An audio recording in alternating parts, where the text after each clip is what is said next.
नमस्कार प्यारे बच्चों, आपका इस YouTube चैनल पर हार्दिक स्वागत एवं अभिनंदन है। तो बच्चों, आज जो है अपन कक्षा 10 के लिए एक सबसे इम्पोर्टेंट विधि जो आपके चैप्टर नंबर 3 में आती है, दो चर वाले रैखिक समीकरण युग्म वाले चैप्टर में, और उस विधि का जो नाम है वो है विलोपन विधि। तो जो विलोपन विधि है बच्चों, वो आपकी बोर्ड की परीक्षाओं के लिए बहुत महत्वपूर्ण क्वेश्चन है। ठीक है, या तो आपका देखो 3 मेथड है उसके अंदर, या तो विलोपन विधि का, या प्रतिस्थापन विधि, या फिर आपका ग्राफिकल मेथड, है ना। तीनों क्वेश्चनों में से आपके दो प्रकार के क्वेश्चन पूछे जाएंगे, या तो वो प्रतिस्थापन पूछ सकता है और ग्राफ पूछ सकता है, या वो विलोपन और ग्राफ पूछ सकता है। तो इस प्रकार से दो क्वेश्चनों के युग्म के रूप में पूछेगा। तो अपन आज उसी को एक बहुत इंपॉर्टेंट विधि जो विलोपन विधि के नाम से जानी जाती है, उसके आधार पर जो आपके रैखिक समीकरण होते हैं उसको अपन सरल कैसे करते हैं। ठीक है, तो उसको अपन सॉल्व करने जा रहे हैं।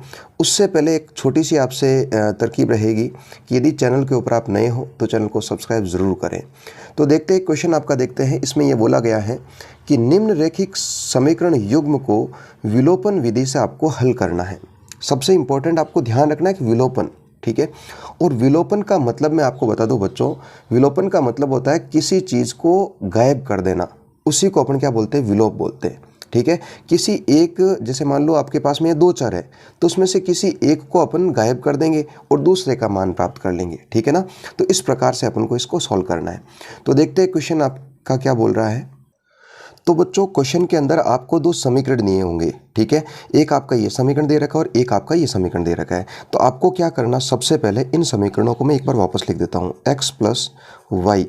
और बच्चों साथ में आपको ध्यान रखना है कि यदि जैसे मान लो ये जो 5 है वो आपका इस तरफ हो, तो उसको उस तरफ भेजकर फिर आपको बराबर में इस प्रकार लिखना है। यहाँ पर तो आपका ऑलरेडी लिखा हुआ है, तो इस समीकरण को अपन दे देते हैं समीकरण नंबर 1 दे देते हैं। इसी प्रकार जो दूसरा समीकरण है उसको भी मैं लिख देता हूँ यहाँ पर। तो वो है 2x माइनस 3y बराबर आपका कितना दिया बच्चों, 4 दिया, और इसको दे देता हूँ समीकरण नंबर 2। अब बच्चों आपको सबसे इम्पोर्टेंट आपको ध्यान रखनी है कि जो आपके दोनों चर दे रखे हैं x और y, इनमें से किसी एक चर को दोनों समीकरणों में आपको समान बनाना है। चाहे तो आप y को बना सकते हो समान, चाहे तो आप x को समान बना सकते हो। तो बात करें, यदि अपन x को समान बनाना चाहें तो यहाँ पर x का जो गुणांक है अभी कुछ भी नहीं दिख रहा है, इसका मतलब कितना है बच्चों, 1 है। और यहाँ पर x का गुणांक कितना है बच्चों, 2 है। तो यदि मैं बात करूँ कि इसको समान बनाना है, माने यहाँ पर 1 के स्थान पर 2 लेके आना है, तो बच्चों आपको यहाँ पर ध्यान रखना है कि दो ही तरीके से दो आ सकते, एक ही तरीके से दो आ सकते हैं। या तो दो का गुणा करना पड़ेगा, है ना, उस तरीके से आ सकता। आप जोड़ना, घटाना, भाग लगाना, इन तीनों चीज़ों को नहीं करोगे, केवल गुणा करके लेके आओगे। ठीक है ना, तो अपन क्या कर लेते हैं, समीकरण 1 को अच्छे से लिख देता हूँ मैं यहाँ पर कि समीकरण 1 को, देखो बच्चों ध्यान रखना, दोनों तरफ गुणा करना आपको। ठीक है, समीकरण 1 को दोनों तरफ ऐसे लिख देता हूँ, बढ़िया, दोनों तरफ। अब देखो, यदि मुझे यहाँ 2 लेके आना है यहाँ पर, तो किस से गुणा करना पड़ेगा, 2 से गुणा कर दो सर। ठीक है ना, तो दोनों तरफ 2 से गुणा करने पर, तो समीकरण 1 जो दे रखा है x प्लस वाई, इसको मैं इस प्रकार लिख देता हूँ, ये हो गया आपका x प्लस वाई। और इसको किससे गुणा करना है, 2 से गुणा करना है।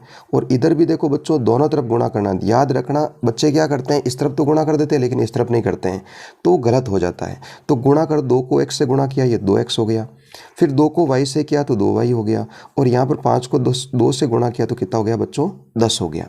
इसको आप समीकरण नंबर 3 दे दो, कोई दिक्कत नहीं है यहाँ पर। ठीक है, फिर आपको देखना है कि क्या इसका गुणांक 2 है, बिल्कुल है, इसका गुणांक भी 2 है, तो बराबर हो गया। और यदि देखो बच्चों, यदि क्वेश्चन आपका दूसरे तरीके से आता है, जैसे मान लो जैसे x का गुणांक यहाँ पर 2 है और दूसरे वाले समीकरण में x का गुणांक 3 है, तो आपको क्या करना है, दूसरे वाले समीकरण में x के गुणांक को यहाँ पर गुणा कर दो और यहाँ वाले को यहाँ पर गुणा कर दो, तब वो आपस में क्या हो जाएंगे, बराबर हो जाएंगे। इस प्रकार का भी एक क्वेश्चन अपन अलग वीडियो में लेंगे। ठीक है ना, अब आपको क्या करना है, आपके पास में समीकरण 2 और समीकरण 3 है, और इनको आपस में क्या करना है, घटाना है, क्योंकि इनके जो है ना गुणांक आपके क्या हो गए, बराबर हो गए। तो अपन एक काम कर लेते हैं, इस प्रकार लिख देता हूँ कि समीकरण 3 में से समीकरण 2 को घटाने पर क्या करना है बच्चों, घटाना है। तो आपको ऊपर लिखना है समीकरण 3 लिख दो, अच्छा 2 में से आप 3 को भी घटा सकते हो, है ना, कोई समस्या नहीं होगी उससे भी। तो ये हो गया 2x plus 2x plus 2y बराबर 10 है यहाँ पर। और समीकरण आपका 2 जो है वो आपका है इस प्रकार से, इसको नीचे लिख देता हूँ, 2x माइनस 3y बराबर में कितना बच्चों 4 है। इसको मैंने यहाँ पर लिख दिया। अब आपको क्या करना है, इसको घटाना है। तो घटाना है तो बच्चों क्या करना पड़ेगा, नीचे वाले के चिन्ह बदलने हैं, ठीक है ना। तो जैसे प्लस का है वो किसका हो जाएगा, माइनस का हो जाएगा। ये माइनस का है तो किसका हो जाएगा, प्लस का हो जाएगा। और ये प्लस का है तो किसका हो जाएगा, माइनस हो जाएगा। बात करें ये 2x प्लस का और ये माइनस का, जब अलग अलग चिन्ह होते हैं तो घटाते हैं। तो ये तो 2x में से 2x जाएगा तो क्या बचेगा, 0 बच जाएगा। यहाँ पर प्लस का 2y और प्लस का 3y, तो अपने पास में प्लस के 5y होंगे। समझ में आ रही बच्चों। यहाँ पर बात करें तो 10 तो प्लस के और ये माइनस का है तो घट जाएगा, तो कितना शेष रहेगा, 6 शेष रहेगा। अब अपने पास में y की वैल्यू आ जाएगी। यहाँ पर 5 और y के बीच में जो चिन्ह है वो गुणा का है। यदि 5 गुणा में है तो इस तरफ आया तो किस में हो जाएगा बच्चों, भाग में हो जाएगा। तो अपने पास में y की वैल्यू कितनी आ जाएगी बच्चों, 6/5 आ जाएगी। बस अब आपको क्या करना है, इस y की वैल्यू को जिस समीकरण में आपको अच्छा लगे उसमें रख सकते हो। चाहे तो आप समीकरण 1 में रख सकते हो, चाहे तो आप समीकरण 2 में रख सकते हो। तो अपन एक काम कर देते हैं, इस y के मान को समीकरण 1 में रख देते हैं। ऐसा लिख देता हूं मैं, y का मान समीकरण 1 में रखने पर, ठीक है। तो समीकरण 1 की बात करूं बच्चों, तो समीकरण 1 आपका क्या दे रखा था, x प्लस वाई बराबर 5 दे रखा था। इसको अपन लिख लेते हैं यहाँ पर, ठीक है। तो मैं ये लिख देता हूँ x प्लस वाई बराबर 5, और y के स्थान पर आपको क्या रखना है बच्चों, 6/5 रखना है। तो इसको रख देता हूँ x प्लस 6/5 बराबर कितना हो गया बच्चों, 5 हो गया। अब आपको क्या करना है बच्चों कि जो 6/5 है ये प्लस का उस तरफ गया तो किसका हो जाएगा बच्चों, माइनस का हो जाएगा। तो यहाँ पर आपका क्या शेष रहेगा, x शेष रहेगा। यहाँ पर लिख देता हूँ 5 माइनस 6/5। अब बच्चों देखो ये सीधा तो ऐसे घटेगा नहीं, ये भिन्नों की क्या हो जाएगी, बाकी हो जाएगी। तो इसको मैं यहाँ पर अच्छे से कर देता हूँ। देखो बच्चों यहाँ पर x की वैल्यू 1 और 5 का लसाअ पे कितना होगा बच्चों, 5 हो जाएगा, ठीक है ना। अब 1 का भाग 5 में कितनी बार जाएगा बच्चों, 5 बार जाएगा। और ऊपर आपका कितना है, 5 है, माइनस 5 का भाग 5 में आपका कितनी बार जाएगा बच्चों, 1 बार जाएगा। और ऊपर कितना आपका 6 है। तो ये हो जाएगा x बराबर 5 को 5 से गुणा करूंगा तो 25, माइनस 1 को 6 से गुणा करूंगा तो 6 बटे में कितना आ जाएगा बच्चों, 5 आ जाएगा। अब अपने पास में x की वैल्यू आ जाएगी। 25 में से यदि 6 घटाऊंगा तो मेरे पास कितना शेष रहेगा, 19 शेष रहेगा, 19/5।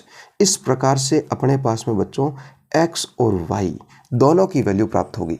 ये तो आपकी x की वैल्यू प्राप्त हो गई यहाँ पर, और ये आपकी किसकी वैल्यू प्राप्त हो गई, y की वैल्यू प्राप्त हो गई।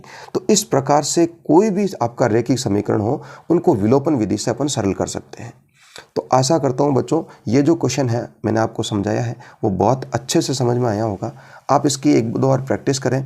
फिर भी आपको कोई समस्या रहती है तो उस क्वेश्चन को आप भले ही इस कमेंट बॉक्स है उसमें आप लिख सकते हो, ठीक है ना, या जहाँ पर भी आपकी समस्या आ रही है वहाँ पर आप लिख सकते हो। उसका मैं सॉल्यूशन करने की पूरी कोशिश करूँगा, ठीक है ना। तो यदि आपने ये जो वीडियो है उसका यदि आपको कुछ फ़ायदा हो रहा है, लाभ मिल रहा है, तो वीडियो को लाइक करें, चैनल को सब्सक्राइब ज़रूर करें, शेयर ज़रूर करें, सबसे बड़ी बात ये है, ठीक है।